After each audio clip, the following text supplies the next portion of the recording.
nit la boo xamante ni tey jii bu fi nekkutoon mën naa ne lii dina am waaye tamit dina sooxe donc ci loolu noonu yëpp ñu ngi ci ànd ak suñu grand Khadim Mbaye moom lañ bëgg a jox vraiment ñu bëggoon ngeen tàcc ko ndax dëkk ci réew mi dëkk ci gox bi defar gox bi moo ko gën nekk na grand boo xamante ni dëkk fi kase mais dafa dëkk di defar donc ñu bëggoon ngeen tàcc ko bu baax ñu jox ko kaddu bi mu am yenn kaddu yoo xam te da ko ci fësal rek laataa ñuy dugg ci programme bi kon suñu Khadim ñu ngi lay jox kaddu bi.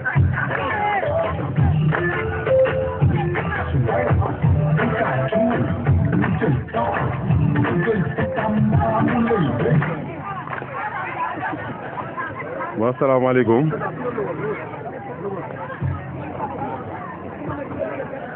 asalaamaaleykum ñu ngi nuyu mbooloo mi fi teew ñëpp vraiment di rafetlu teewaay bi comme ni ko Mortala waxee Pape waxee ko noonu pratiquement ñoom li wax nañ ko parce que ASC depuis 2016 mën naa ni sax weesu na ko 2012 ci AFPET ba 2016 ASC ñëw je pense que ci même logique boobu rek la nekk te ñu koy ànd ak sunu frères yi nga xamante ni ñoo toog fii ak sunu ay grands frères yi nga xamante ni seen jot mayu leen peut-être ñu teew ñoom la ñuy àndal suñuy activité à chaque fois ñuy mën a activités yu mel nii ñun nag danoo jox importance bu am solo éducation parce que yaakaar naa ni buñ bëggee benn avenir bu meilleur ak Sénégal changement yi ñu ci bëgg il faut que ci base bi rek lan mën a liggéey pour bu ëllëgee ñu am loolu moo tax ASC kuy suivre ay activité am di nga gis ni presque 80% yëpp pratiquement ci volet éducatif la comme ni ko Mortala waxee programme bi depuis ce matin la woon ci nettoyage vidange des fosses septiques ci école élémentaire ak CM yi duñ jógee ci loolu demee am nañ programme nettoyage aussi école 7 volet buñ jógee ci loolu le soir comme tey dans l'après-midi programme bi tey lii la don de fourniture presque loo boo xamante ni dem na ba 300 à 350 te ay doomi Kër Cheikh rek ñoom ñoo ko dajale tey pour mën ko jox seen ay frères ak seen ay sœurs pour jàppale leen ko ndax kenn ku ne xam na ni parents yi ku ci yor ñeent ba juróomi élèves dina métti ci yow xëy na objectif bi mooy kër gu nekk la fa na ci élèves ñu jox leen kaye waaye xëy na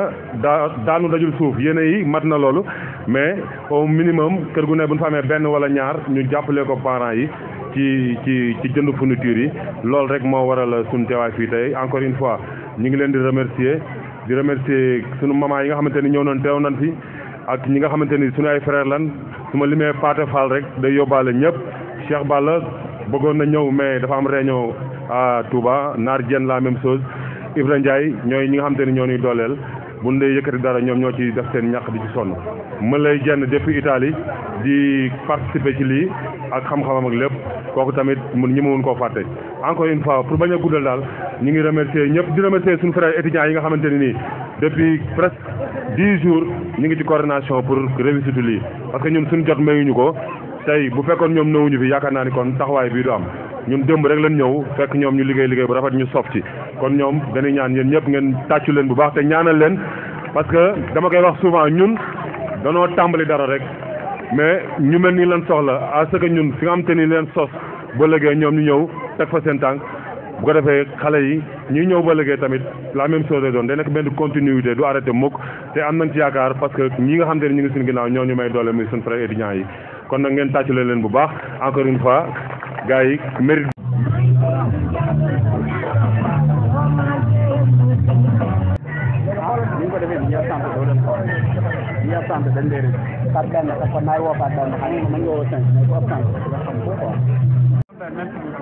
jërëjëf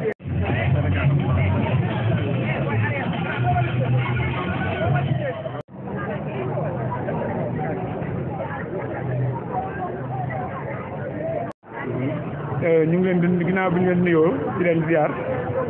di rafetlu cérémonie bi di ñaan yàlla suñu borom balaa déwén affaire yi yokk parce que aussi ASC li bay wax Xaadim nee naa ko da ngeen ne comme que ASC ngeen wax il faut ngeen jéem a yaatal laa fi mu bañ a yem Kër Cheikh zone ak secteur bi kese donc ñun ñu ngi amoon beneen cérémonie bu mel nii donc bëgg nañu balaa déwén ngeen ñaan ASC doole bi yokk ba mën a boole Tivaouane ñëpp ñi def lu mel nii def ko benn cérémonie parce que ASC aussi c'est des jeunes ñu ñëpp dañuy jàpp ak ñu ànd di liggéey dañuy liggéey rafet moo tax ñu am confiance saa bu ñu woowee ñu ñëw ànd ak ñoom ci li ñuy def di rafetlu assistance bi di ñaan aussi élèves yi dañ leen di ñaax à ce que ngeen gën a góorgóorlu seen école yi te ñaan yàlla suñu borom mu may ñu gàmmu ci jàmm bu déwénee incha allah lépp yokk leen jaajëfal. merci grand. waaw salaamaaleykum waa adduna salaamaaleykum Sénégal salaamaaleykum Tivaouane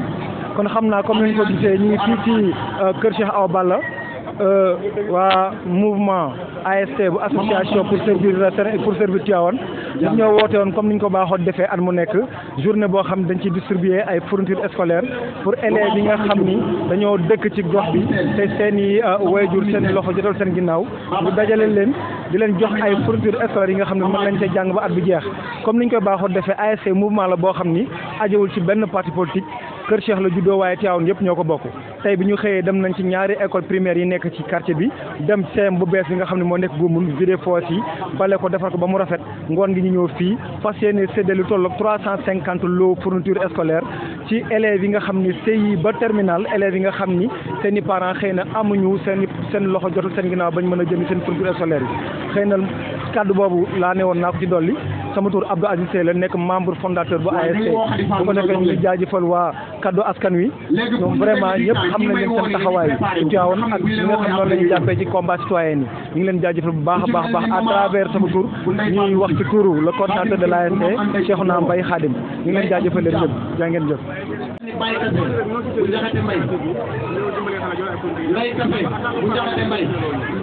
salaamaaleykum Cheikh Awa Balla salaamaaleykum xale yi di sant bu baax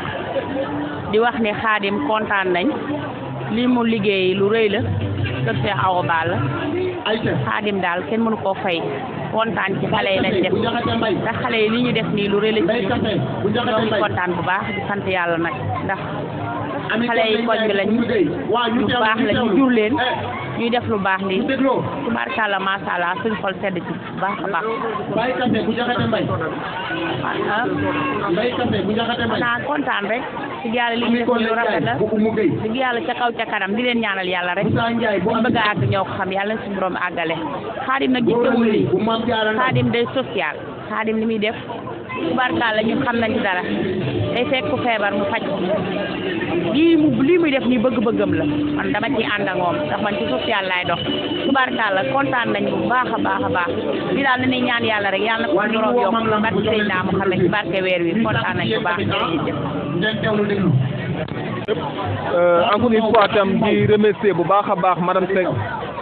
moom mi nga xam ne mooy directrice bu CEREPS ci taxawaayam ci Tivaouane rawatina ci action sociale yi nga xam dañ koy def ndax lii ñuy def muy action humanitaire moom jàpp na ci bu baax a baax parce que plaidé na ba léegi subvention bi nga xam ni ministre de la jeunesse moo ko doon joxe à travers national nga xam ni région bu nekk 2 association moom la ci jël moom fexe na ba Tivaouane bokk fexe ba affaire bokk te loolu itam maanaam jàppale na bu baax a baax ci li ñu doon def kon madame Seck yow ñu ngi lay remercier bu baax a baax ci sa taxawaay di ñaan tam kenn ku nekk itam ci autorités yi nekk Tivaouane ñu def lu mel ni moom ndaxte lépp itam maanaam day nekk loo xam ni njariñu dëkk bi lay doon kon ñu ngi leen sant bu baax encore une fois tam di sant kaddu askan bu baax a baax a baax kaddu askan wi yéen moom kenn du leen sant sax parce que seen devoir ngeen nekk te xam na ni lii ngeen di def maanaam sacerdoce la ci yéen xam nañ bu baax a baax kon nag dañuy ñaan daal maanaam suñu borom dafa leen taw ba ngeen gën a am ay moyens ngeen mën a servir Tivaouane vous êtes des serviteurs infatigables de la ville sainte de Tivaouane merci encore une fois merci.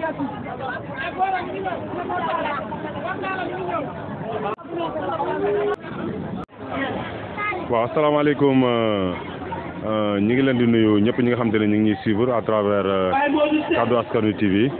bon tey jii dañu nekk ci benn cérémonie de don de fourniture boo xamante ni nii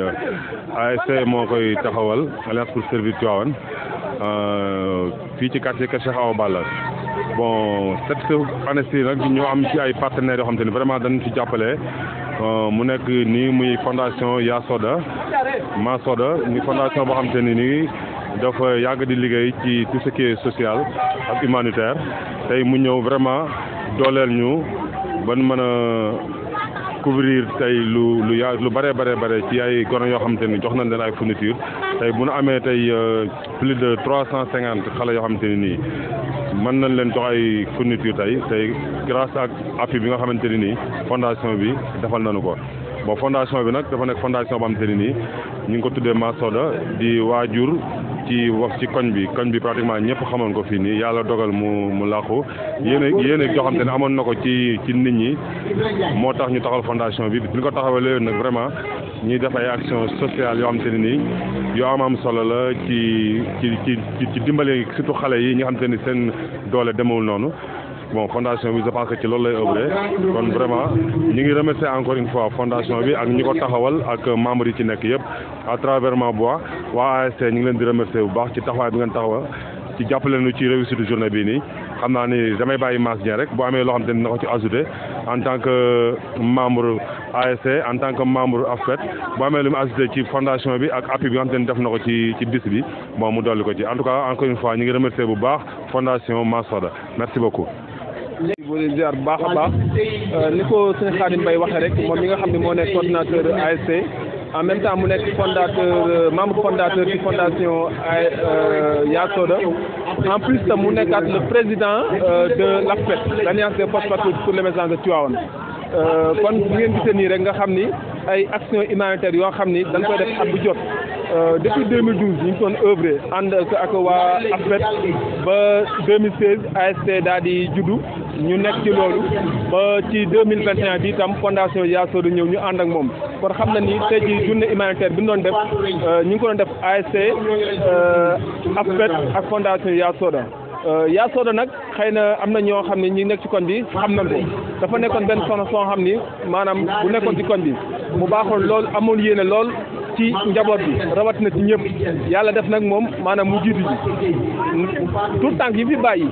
maanaam ñoom itam yéene ji nga xam ne amoon na ko ci askan wi rawatina ci njaboot gi ñoom ne ñu fas yéene mottali ko loolu moo tax ñu taxawal fondation Yasoda ngir taxawu xale yi kon ñu ngi leen sant bu baax a baax fondation bi à travers son président Cheikh Mbacké Mbaye mu nekk depuis Angleterre ak Moustapha Mbaye Canada ak Cheikh Ibrahima Fall Lamp ak Cheikh Mbaye moom te aussi mu nekk seen mag mais ñoom ñëpp ñu ci fondation bi kon fondation Yasoda daal ñu ngi leen sant bu baax a baax ci seen taxawaay ci bis bi jërë ngeen jëf